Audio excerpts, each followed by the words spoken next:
Hey history buffs! Today, I'm diving into a fascinating topic: how black gangs in America took inspiration from the Italian mafia and Latin American cartels. Buckle up, because this is going to be an eye-opening ride through the underworld. Let's start with the Italian mafia. The mafia, or La Cosa Nostra, has been around for over a century. These crime families thrived on secrecy, loyalty, and a strict code of conduct. They were masters of organization and hierarchy, with a boss at the top, followed by underbosses, capos, and soldiers. This structure allowed them to run their operations smoothly and stay under the radar of law enforcement. Now, fast forward to the mid-20th century in America. Black communities were facing systemic oppression and limited opportunities. Out of necessity, some turned to organized crime.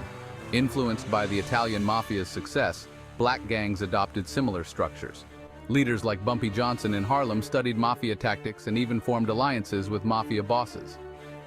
The black gangs brought their own flair to the mafia's blueprint. They developed their unique codes, blending mafia principles with African-American culture and street smarts. This included strong community ties and a fierce sense of loyalty. Next, let's talk about the cartels. These powerful drug organizations in Latin America rose to prominence in the late 20th century. They were ruthless and well-organized, controlling vast networks of drug trafficking. Their ability to move drugs across borders and launder money was unparalleled. Black gangs saw the cartel's dominance and took notes. They began to focus heavily on drug trafficking, particularly crack cocaine in the 1980s. Like the cartels, they used violence and intimidation to control their territories. They also established connections with drug suppliers, ensuring a steady flow of narcotics. However, it wasn't just about crime. Both the mafia and cartels had a certain mystique. They were seen as powerful and untouchable, which appealed to young men in marginalized communities. The allure of power, respect, and wealth drew many into the world of organized crime. Understanding this history is crucial. It highlights how different cultures and circumstances can shape the evolution of crime. It's a complex web of influence and adaptation. So next time you hear about the mafia or cartels, remember their impact reaches far beyond their origins. It's a legacy that continues to influence organized crime around the world. Thanks for tuning in. If you found this interesting, don't forget to like and subscribe for more deep dives into history. Catch you in the next one. Welcome back, history buffs. Now that we've explored the evolution of black gangs influenced by the mafia and cartels, let's dive into a vital aspect that often gets overlooked: how crime is labeled differently based on race. You see, when the Italian mafia was at its peak, their criminal activities were rarely referred to as Italian-on-Italian crime. Similarly, the ruthless operations of Latin American cartels were seldom labeled as Latin-on-Latin crime.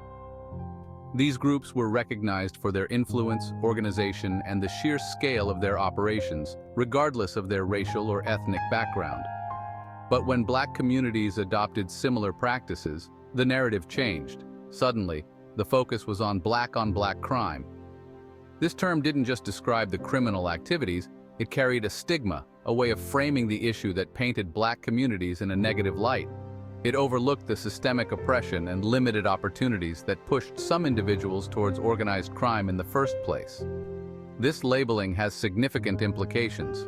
It affects public perception, policy decisions, and even the way law enforcement approaches different communities. Instead of addressing the root causes, like poverty, lack of education, and systemic racism, the term black-on-black crime shifts the blame entirely onto the community itself. By understanding these disparities in labeling, we gain a clearer picture of how racial biases shape our views on crime. It's a reminder that the stories we tell and the words we use matter. They can perpetuate stereotypes or challenge them. They can obscure the truth or bring it to light. So next time you hear the term black-on-black crime, take a moment to consider its implications.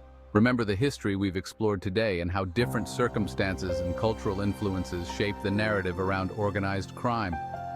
Thanks for sticking around for this crucial discussion. If you found this thought-provoking, please like and subscribe for more deep dives into the complexities of history and society. Until next time, stay curious. A King Noble Black Supremacy production. Welcome back, history buffs. As we continue our deep dive into the complexities of labeling and perception in organized crime, it's crucial to understand the broader political implications behind these terms. Labeling black organized crime as black-on-black crime was more than just a descriptive term. It was an attack on black people's self-determination. This label undermined their ability to self-govern and function as an independent nation. Think about it. When police kill black individuals, it is often justified under the guise of maintaining law and order. However, when black communities exhibit a sense of organization, national self-defense, or internal regulation, it is quickly labeled as black-on-black crime. This double standard serves to delegitimize the efforts of black communities to maintain their own order and protect their own people. The implications are profound. By framing black self-governance and internal regulation as criminal, it perpetuates a cycle of dependency on external authorities and undermines the legitimacy of black leadership. This narrative not only affects public perception, but also influences policies that continue to marginalize black communities. So, as we reflect on these labels, we must ask ourselves, who benefits from these narratives? Who gets to define what is considered legitimate governance and what is labeled as criminal activity? These questions are essential as we strive to understand the full scope of racial biases in the context of organized crime. Thank you for joining us in this crucial exploration. If this discussion resonated with you, please like and subscribe for more in-depth analyses of history and society. Until next time, stay curious. A King Noble Black Supremacy production.